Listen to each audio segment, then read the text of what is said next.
Hello बच्चों। बच्चों, आज हम आपको एक मज़ेदार कहानी सुनाने जा रहे हैं। ये कहानी राजा कृष्णदेव राय और उनके चतुर मंत्री तेनालीराम की है। तेनालीराम अपनी सूझबूझ के कारण अपने राजा के बहुत प्रिय थे। तो हमारी कहानी का नाम रसगुल्ले की जड़ है। तो कहानी शुरू करने से पहले आप मुझे बताइए कि आपको मीठे में क्या अच्छा लगता है।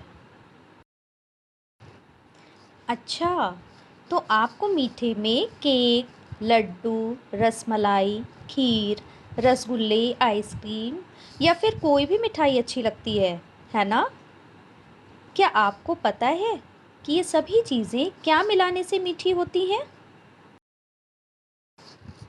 बिल्कुल सही। ये सभी चीज़ें चीनी या शक्कर मिलाने से मीठी होती हैं। अच्छा, क्या आप जानते हैं कि शक्कर हमें कहाँ से मिलती है? शक्कर हमें गन्ने से मिलती है। गन्ना तो आप सबने देखा होगा। आपके घर में बहुत से जो बड़े लोग हैं वो भी गन्ना पसंद करते होंगे और आप लोगों ने भी कभी ना कभी गन्ना खाया होगा या देखा भी होगा। गन्ने को मशीनों द्वारा रिफाइन करके मतलब साफ करके चीनी मिलती है। चीनी के अलावा गन्ने से हमें गुड़ भी मिलता है।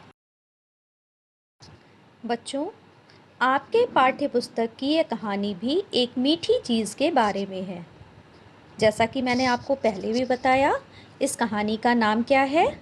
इस कहानी का नाम है रसगुल्ले की जड़। एक बार ईरान से एक धनी व्यापारी राजा कृष्णदेव राय के राज्य में घूमने आया। राजा ने उसका स्वागत आदरपूर्वक किया और अपने एक मंत्री को उसके खाने तथा रहने का उचित प्रबंध करने का आदेश दिया। व्यापारी को हर तरह के स्वादिष्ट पकवान दिए गए जो खास तौर पर राजा के रसोइये ने बनाए थे। व्यापारी ने इसका पूरा आनंद उठाया। एक दिन रसोइये ने व्यापारी के लिए मिठाई में रसगुल्ले बनाए। रसगुल्ले को देखने के बाद व्यापारी ने कहा, मुझे रसगुल्ले नहीं चाहिए, पर क्या तुम मुझे रसगुल्ले की जड़ दे सकते हो? अब रसोइया सोचने लगा। रसोइये ने मन में सोचा, रसगुल्ले की जड़? अच्छा बच्चों, अब इतनी कहानी सुनने के बाद मुझे बताइए, व्यापारी किसके दरबार में आया था? राजा ने व्यापारी का स्वागत कैसे किया? रसोइये ने व्यापारी के लिए कौन सी मिठाई बनाई थी?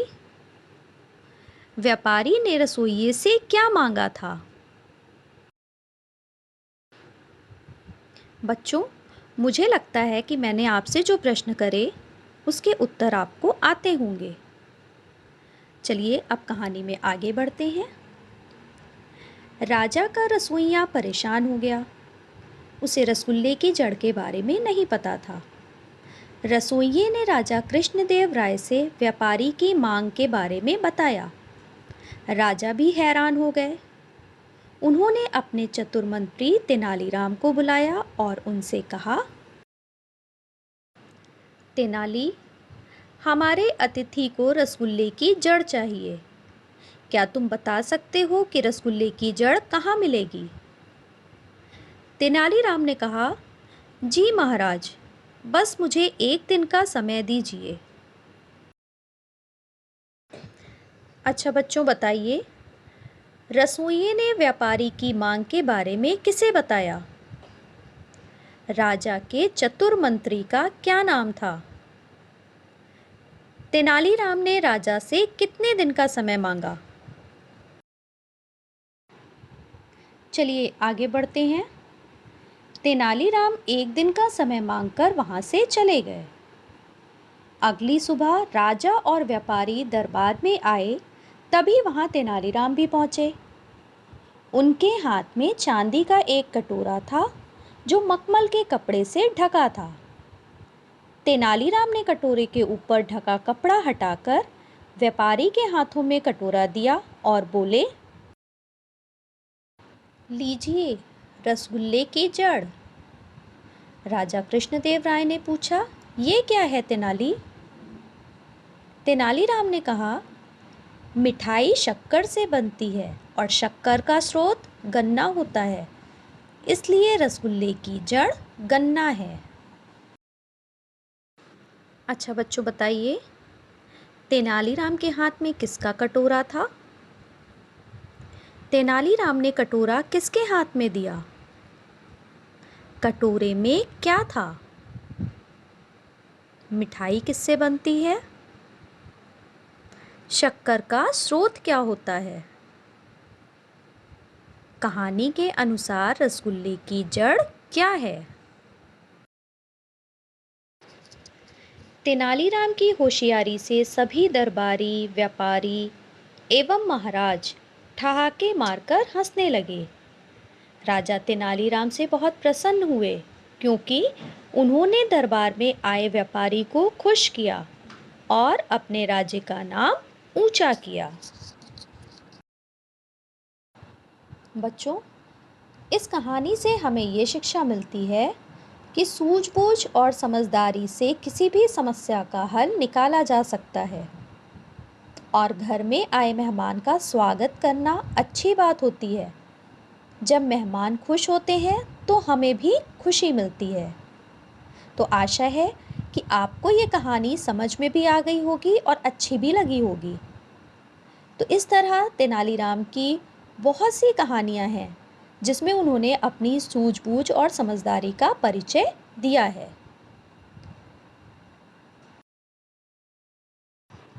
बच्चों, मुझे पता है कि सभी बच्चों को रसगुल्ला बहुत अच्छा लगता है। तो आपके सामने एक कविता लिखी हुई है जो कि रसगुल्ले पर है, जिसमें दो भाई आपस में एक रसगुल्ले के लिए लड़ाई कर रहे हैं। तो आप भी इस कविता को देखिए और इसे याद करिए।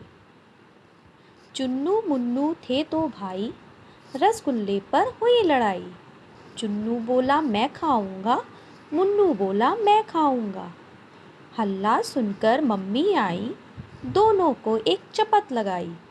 आधा तू ले चुन्नू बेटा, आधा तू ले मुन्नू बेटा, आपस में तुम मिलकर रहना।